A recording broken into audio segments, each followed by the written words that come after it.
Si vous avez trouvé cette vidéo pertinente, n'oubliez pas de la liker afin de la diffuser au plus grand nombre. Vous savez que c'est très important concernant les algorithmes YouTube. Le professeur Henri Joyeux a été relaxé par la Chambre disciplinaire nationale de l'Ordre des médecins, statuant sur la plainte concernant les 2 pétitions lancées par le professeur et son association. Les conclusions sont limpides. Il n'y a rien à lui reprocher. Il n'a même pas reçu d'avertissement et encore moins de blâme. Je pense que mon ami vous devez changer. va pas très bien. Non.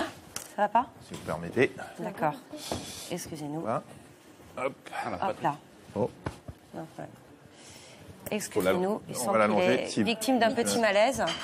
Il ne sera pas question dans cette vidéo de vaccination, mais du traitement médiatique réservé à toute critique du système actuel de la vaccination. This is your war, this is my war, this is our war, and we've got to win. Nous avons assisté à l'époque de la diffusion des pétitions du professeur Joyeux à une campagne de propagande extrêmement violente, s'attaquant à l'intégrité du professeur Joyeux et en osant douter de ses compétences, effaçant d'un coup les dizaines d'années au cours desquelles il a formé des générations de médecins. Bien sûr, il a soigné des dizaines de milliers de patients. C'était, selon certains journaux, un professionnel de santé très controversé. Toute la presse répétait à l'envi que c'était un anti-vaccinaliste, alors que ce n'est pas le cas du tout, puisqu'il a toujours réitéré son adhésion à l'obligation vaccinale par le DTP. L'Express nous parlait de nébuleuse anti-vaccin. Ce serait donc un complot ourdi par des paranoïaques décérébrés. Ce torchon parle même de titres ronflant de professeur. Il n'était pas loin de lui dénier ce titre en l'accusant d'usurpation de diplôme. La plupart des journalistes expliquaient que c'était un cancérologue de l'appareil digestif et donc incompétent sur la question vaccinale. C'est sûr qu'en tant que journaliste, ils sont plus compétents que lui sur ces questions médicales. Libération du 8 novembre 2017 parle lui de dérapage, vous savez le mot magique, lors de la conférence commune avec le professeur et prix Nobel de médecine Luc Montagnier. Prix Nobel de médecine. Le professeur Philippe Sansonetti, pro-vaccinaliste, sera hissé au rang de super autorité qualifiée. Pourtant, il a exactement les mêmes compétences professionnelles que le professeur Joyeux. D'un coup, comme par magie, le prix Nobel de médecine Luc Montagnier est relégué au rang de hurluberlu qui serait incapable de situer anatomiquement la position du foie sur un schéma. Le Figaro, quant à lui, le Figaro du 10 février 2017, parle d'une pétition aux propos contestables. Faux! La Chambre disciplinaire nationale statuant en appel dit l'inverse. Le Point du 29 décembre 2016, les traités de lanceurs de fausses alertes, distillant de la désinformation sur Internet, ce qui s'avère être encore une fake news. Fausse nouvelle. Surtout maintenant que la décision en appel de la Chambre disciplinaire nationale a été rendue souverainement. This is your job, this is my job, this is our job, and we've got to win. Au niveau des médias télé et radio, c'est bien pire, c'est extraordinaire. Il suffit de voir Patrick Cohen, l'animateur de France Inter, recevant monsieur Nicolas Dupont-Aignan pour comprendre la gravité de la situation. Tout autre sujet, il y a un personnage à qui vous avez serré la main ces derniers jours, c'est le professeur Joyeux, le héros des anti-vaccins qui, dites-vous, mène un combat exemplaire dont vous êtes fier d'avoir signé la pétition.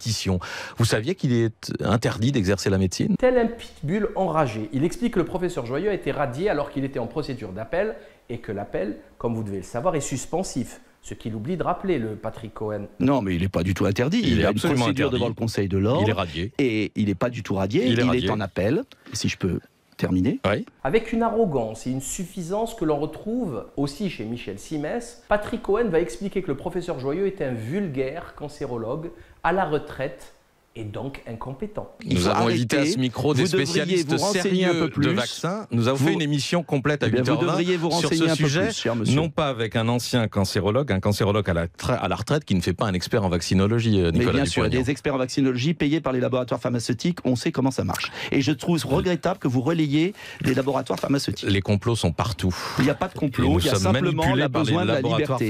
Vous feriez mieux d'être un peu plus prudent, monsieur Cohen, sur ce que vous dites, parce que là, c'est la santé de nos enfants qui est en jeu. Il est juste professeur d'université, enseignant et praticien qui a le droit médico-légalement de soigner tout le monde et bien sûr de vacciner ses patients. Il osera même accuser M. Dupont-Aignan d'agiter les peurs, alors que ce sont eux qui utilisent la peur de la mort pour imposer leur discours. Et par votre intermédiaire. Vous agitez les peurs. J'agite pas des peurs, je dis des vérités. C'est une inversion accusatoire totale. Le professeur Henri Joyeux ne faisait que demander à l'État d'obliger les labos à rendre disponible sur le marché le seul et obligatoire DTP, diphtérie, tétanos, poliomyélite, qui, on ne sait comment ni pour quelle raison, était en rupture de stock depuis des années. Contrairement à l'hexavalent et au pentavalent, disponibles quant à eux, mais 6 à 7 fois plus cher que le premier. Eh oui, c'est bon pour les affaires. Même en cherchant bien, impossible de trouver l'historique vaccin DTP contre la diphtérie, le tétanos et la poliomyélite. Depuis 2008, les laboratoires ne le fabriquent plus, au profit de super vaccins. C'est 5 souches différentes, c'est diphtérie, tétanos, coqueluche, polio et vaccin de la méningite B. Pourtant, seul le DTP classique est obligatoire. Mieux encore, le Conseil d'État lui a donné raison en février 2017 en demandant à Marisol Touraine, c'est-à-dire à l'État, de rendre disponible le vaccin dans les 6 mois. Le Conseil d'État a donc décidé de contraindre l'État à faire le nécessaire pour qu'il soit de nouveau disponible sur le marché, sans association avec d'autres souches vaccinales. C'est la deuxième action de groupe dans le domaine de la santé. L'État a 6 mois pour se conformer à cette décision. Cette vidéo coup de gueule de Michel Simès sur France 5, qui vient de réaliser après l'arrêt de la cour d'appel de la chambre disciplinaire, est l'illustration parfaite de la folie qui règne en France concernant la doxa de la vaccination. C'est un concentré de tous les défauts des tenants de la ligne à ne jamais franchir.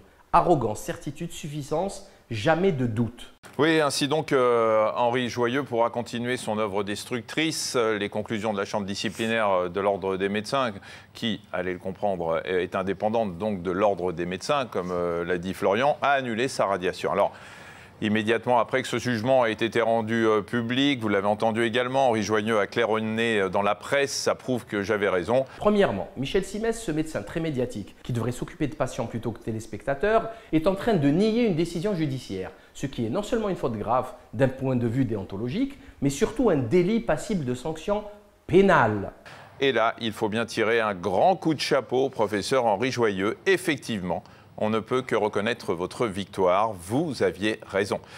Une victoire qui va vous permettre de continuer votre campagne contre les vaccins. Une victoire qui va vous permettre de continuer à instiller le poison du doute dans l'esprit de parents qui se diront que puisque vous avez été blanchis, c'est bien que les vaccins sont dangereux.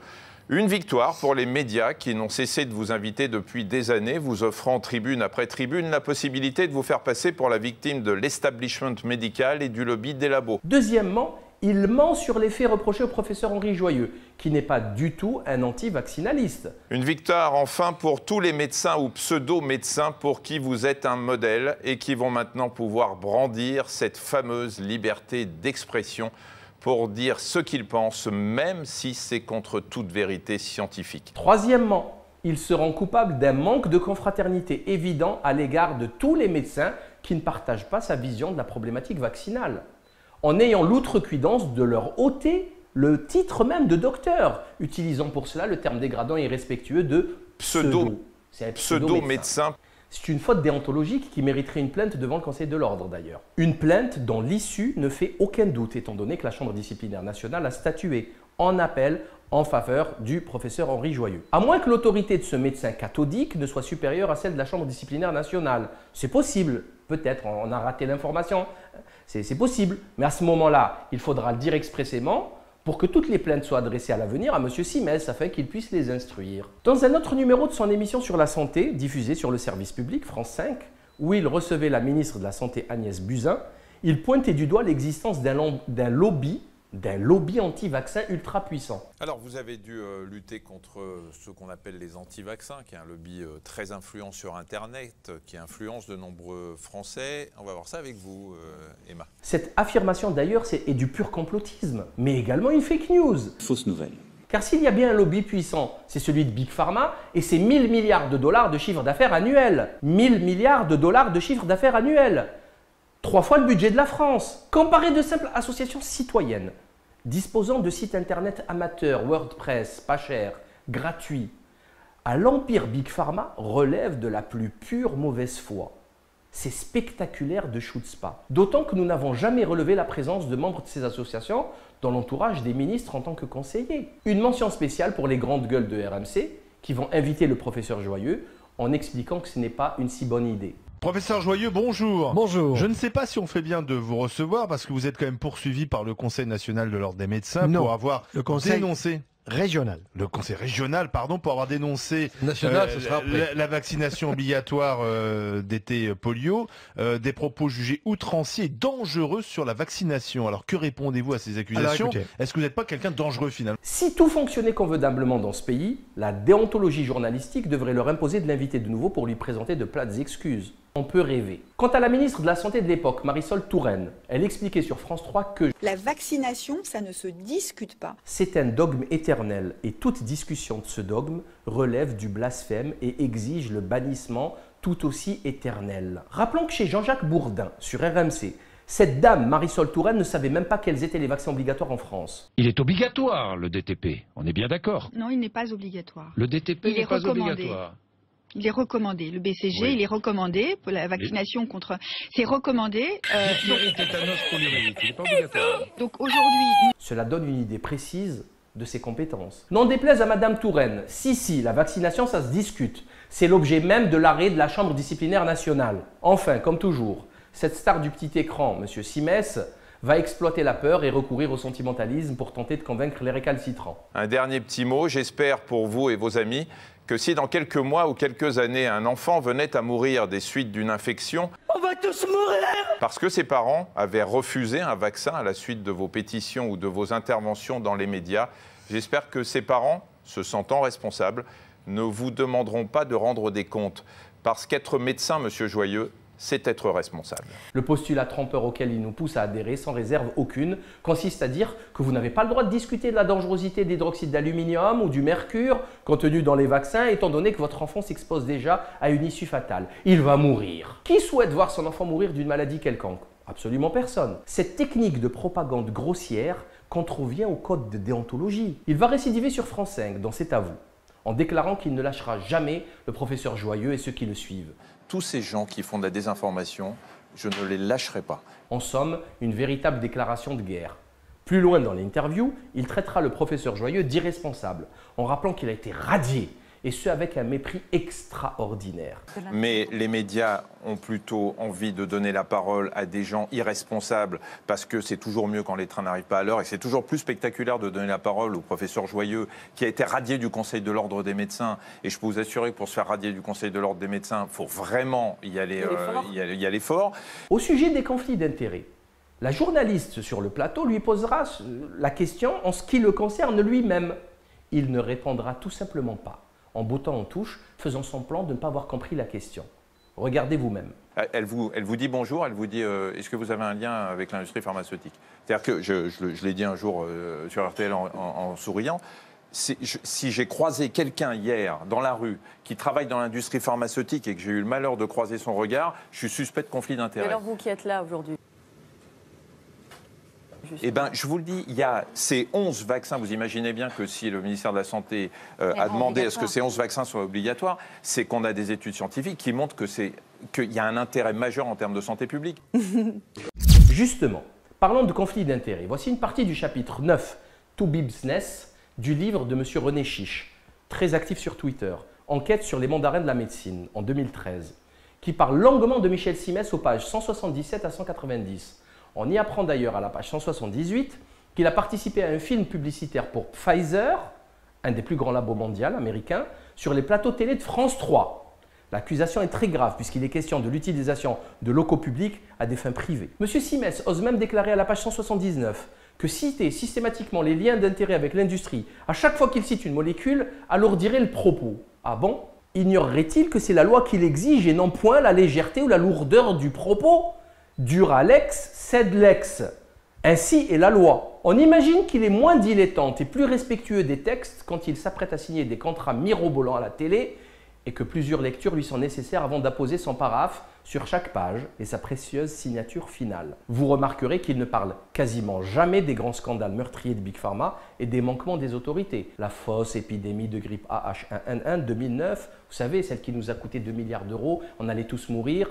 Le massacre de l'Isoméride et du Médiateur de Servier et ses milliers de morts, l'actuel scandale du Levothyrox, les scandales du Vioxx, de la thalidomide, leur mode de croissance, des lots de vaccins défaillants, du Distilben, etc., etc., et tant d'autres scandales meurtriers. Tout va bien, circuler, il n'y a rien à voir, parole de Simès. Tout un chacun peut constater l'autosatisfaction qui dégouline du visage de ce médecin. Cette fatuité et cette morgue qu'il caractérise, il l'a prouvé en diffamant son confrère et maître, le professeur Henri Joyeux, avec un mépris spectaculaire du code de déontologie.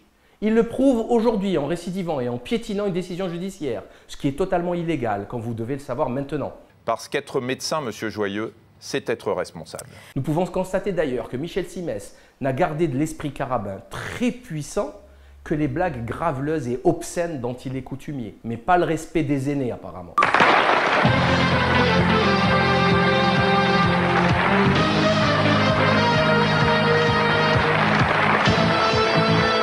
Je connaissais l'oiseau, le oulala, vous connaissez pas? Il avait une grosse paire de cougognettes et à chaque fois qu'il atterrissait, il faisait oulala la la la la. Comment on dit vagin en portugais? On dit l'éclouge, parce que c'est par là que passe le péniche. Bonne réponse de Simès. Documentaire Vue d'en haut, la Caroline du Sud. J'aurais préféré la Caroline tout court, vue d'en bas. Nous vous invitons d'ailleurs à déposer un signalement au CSA en nombre, car se rendre coupable de la négation d'une décision judiciaire en utilisant les moyens du service public n'est pas acceptable. Pour finir, puisque, comme le dit si bien Michel Simès, être médecin c'est aussi être responsable. Parce qu'être médecin, monsieur Joyeux, c'est être responsable. On imagine que lorsqu'un enfant devra subir des effets secondaires mortels ou gravement invalidants survenant juste après l'injection d'un vaccin, il aura la force de trouver le sommeil et que sa conscience ne le torturera pas. Il ne lui restera plus alors qu'à prier que les parents des enfants des victimes ne se retourneront pas contre lui. J'ai été vaccinée donc à l'âge de 16 ans, j'étais en terminale, je préparais un bac économique et social. Ça a été sous les recommandations de mon docteur généraliste, donc il n'y avait aucun souci particulier, juste le fait que je n'avais pas encore été vaccinée par ce vaccin-là et que visiblement ça lui posait problème, du coup elle nous l'a recommandé. Donc ma mère a quand même eu la présence d'esprit de lui demander s'il y avait des effets secondaires. Suite à ça, elle nous a répondu que non, que c'était un très bon vaccin qui venait des États-Unis. Donc s'il y en avait, ça se saurait. Voilà clairement ce qu'elle a dit. Donc on est parti ensuite pour la première injection du garde d'asile. J'ai reçu la deuxième injection et suite à ça, en fait, j'ai commencé à avoir tout d'abord un essoufflement et ensuite des douleurs musculaires, donc au mollet, aux muscles, aux bras, jusqu'au jour où vraiment ma mère, en fait, c'était un matin, donc elle s'est assise au pied de mon lit et elle m'a dit mais je te trouve bien essoufflée quand même. Hein. Suite à ces nombreux examens, donc on a vu que c'était une polymyosite en fait. Une polymyosite, donc c'est une myopathie. C'est le système auto-immunitaire en fait qui se retourne contre mes muscles. C'est ainsi que fonctionne la France en 2018, avec une dictature de la pensée et un mépris spectaculaire des lois, tout en se faisant passer pour des grands démocrates, des gens civilisés, respectueux des lois, etc. Vous le constatez vous-même. Nous allons ajouter ici quelques casseroles que traîne Michel Simès et que personne n'a eu l'idée de rassembler. Ça tombe bien, on l'a fait pour vous. Michel Simès a perdu un procès contre le docteur Martin Winkler, qu'il avait accusé de diffamation car il avait repris dans son livre Contraception, mode d'emploi des propos que Michel Simès avait tenus dans l'émission L'amour sans danger sur France 2 le 12 juin 2001. Il affirmait dans cette émission qu'il n'y avait comme système de contraception efficace que la pilule, oubliant de parler du stérilet qui concerne pourtant des dizaines de millions de femmes dans le monde, 80 pour être exact. Oublions également les accidents mortels causés par la pilule Diane 25. La justice a donné raison à M. Martin Winkler. M. Michel Simès a également perdu un procès pour injure publique envers le docteur Stéphane Delajoux. Dans son article sur Rue 89, ces médecins journalistes clients des laboratoires, la journaliste Nolwenn Le Blevenec explique que Michel Simès était connu pour faire des ménages à un niveau industriel. Il a dirigé des entreprises d'organisation de séminaires et congrès médicaux que l'on sait très proches des laboratoires pharmaceutiques puisque ce sont eux qui les financent. Il fait également des ménages pour des groupes mutualistes comme le démontre l'image. On peut lire dans un article de Libération du 7 avril 1997 que M. Michel Simès n'est pas le seul équilibriste à vaciller sur le fil déontologique concernant justement cette manie des ménages. Dans son article « Michel Simès en fait-il trop ?», publié dans l'Express, Géraldine Catalano explique qu'une plainte d'une association de presse médicale avait été déposée à l'ordre des médecins contre Michel Simès dans les années 90. Mieux encore, lui qui faisait la promotion du traitement hormonal des ménopausés il y a 25 ans, récidive aujourd'hui en faisant la promotion du dépistage systématique du cancer de la prostate en réalisant une campagne médiatique pantalon sur les chevilles et doigts en l'air avec ses amis urologues. Seul hic, la Haute Autorité de la Santé ou HAS dit l'inverse et déconseille le dépistage systématique. Rappelons qu'il a défendu mordicus et fait la promotion de la campagne scandaleuse de vaccination contre la grippe AH1N1 de 2009. Malgré ses échecs successifs, Michel Simès n'a absolument rien perdu de sa suffisante arrogance. Nous pouvons pour finir parler de son livre Hippocrate aux enfers, les médecins des camps de la mort aux éditions Stock. La fiche Wikipédia de monsieur Michel Simès reprend un nombre important d'erreurs et d'imprécisions relevées dans le livre. Des dates erronées, lieux de naissance faux, noms écorchés, etc. La faculté de médecine de Strasbourg n'a pas apprécié être accusée d'être dévouée au nazisme car elle s'est très vite retranchée à Clermont-Ferrand dès 1939. Vous pouvez lire sur cette fiche Wikipédia que M. Simès ira à la page 100 de son livre jusqu'à inventer des situations comme lorsqu'il place le commandant Joseph Kramer au procès de Nuremberg, alors que cet ancien commandant du camp de Nathweiler a été pendu le 13 décembre 1945 et n'a donc jamais témoigné ou été jugé au procès de Nuremberg. Si cette vidéo vous a plu, je vous invite à la partager, la commenter, la liker au plus grand nombre, la diffuser sur vos réseaux. Je vous invite également à suivre nos dernières publications aux éditions Fiat Lux. À très bientôt pour une prochaine vidéo.